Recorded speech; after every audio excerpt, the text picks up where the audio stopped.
Today I will show you my updated farm build. Our main goal with this build is to keep Rolling Surf active all the time. To achieve this, we need specific legendary and set items, plus a 1-star legendary gem called Blessed Pebble. I will show you 3 different possibilities depending on your account's current state. First, let's say you don't have any vacant spot, but you have Blessed Pebble at a decent rank. You can still get enough duration without rank 10, but I have a rank 10 Blessed Pebble, and I will showcase the build with and without it. Before I explain further, let's talk about the skills we are using. By the way, don't forget to subscribe to the channel if you haven't yet. I will have a lot more content about Tempest and upcoming updates, so you won't want to miss anything.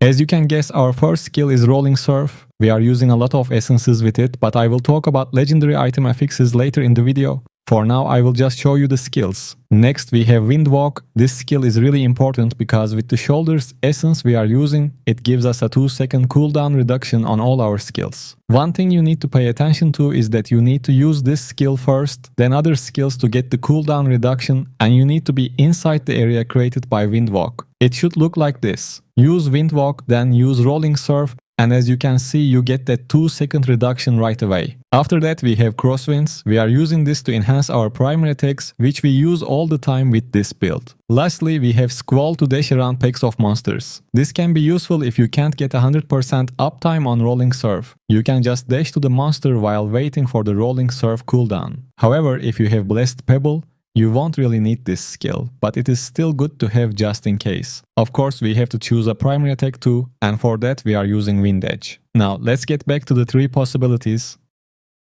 In the first option, you have Blessed Pebble at a high rank and you don't have any awakened legendary items, so you are not going to get any extra cooldown reduction from the awakened bonus. Let's see what happens in this scenario. First, use your Wind Walk and activate Rolling Surf. As you can see, this way you will have 100% uptime on Rolling Surf without the awakened bonus. By the way, I'm getting beneficial effect duration increase from my Reforge bonuses. And if you don't have that, this result might be a little different for you.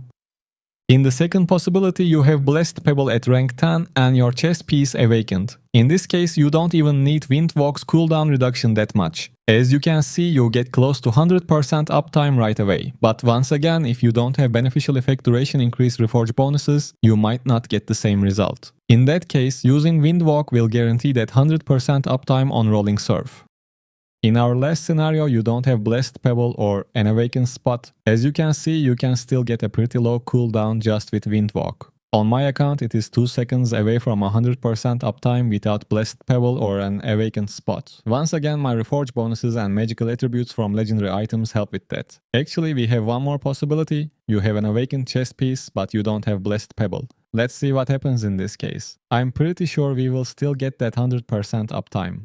Long story short, even if you don't have Blessed Pebble or an awakened chest piece, you can still get close to 100% uptime on Rolling Surf, but if you want to have that 100% uptime, you need Blessed Pebble or awakened chest piece with any rank 10 gem. Now let me show you the legendary items we are using. I hope I didn't confuse you too much. If you have questions, let me know in the comments. I will try to answer all of them.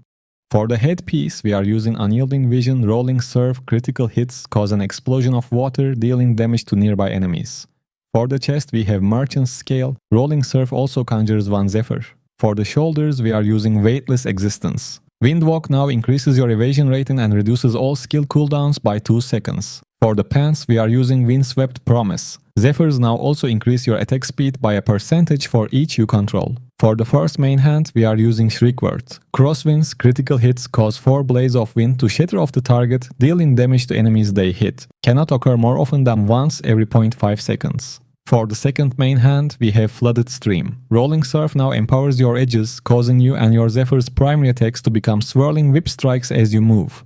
For the first offhand, we have Hurricane Hitch. Crosswinds now empowers your edges with wind, causing you and your Zephyr's primary attacks to unleash wind blades, damaging enemies. For the second offhand, we are using No Second Chances. Wind Edge becomes empowered when you use a skill, causing your next 2 primary attacks to deal additional damage to nearby enemies. That's all the legendary items we are using. Basically, we just activate Wind Walk, then Rolling Surf and Crosswinds. After that, you just surf around and kill monsters. Now let me show you the set items I'm using so you can complete the build.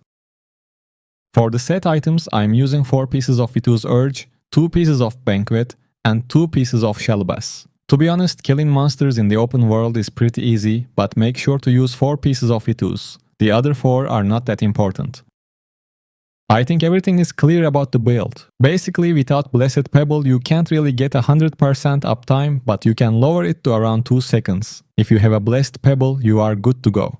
Now let me show you my Paragon setup for open world farming. Basically, I'm using skills from the old Treasure Hunter 3, and my favorite thing about this setup is the skill called Lucky. This one increases your chances to drop globes that increase your movement and attack speed, critical hit chance, and there's a globe that resets your cooldowns, which is pretty good. Other than that, I have Gold Find to collect more gold to spend on Yakin to get legendary items. Next, we have Treasure Find. This one is good if you need scrap and dust to upgrade your gear levels. Then we have Greed. This one increases bonuses granted by Treasure Find and Lucky from 50% to 75%.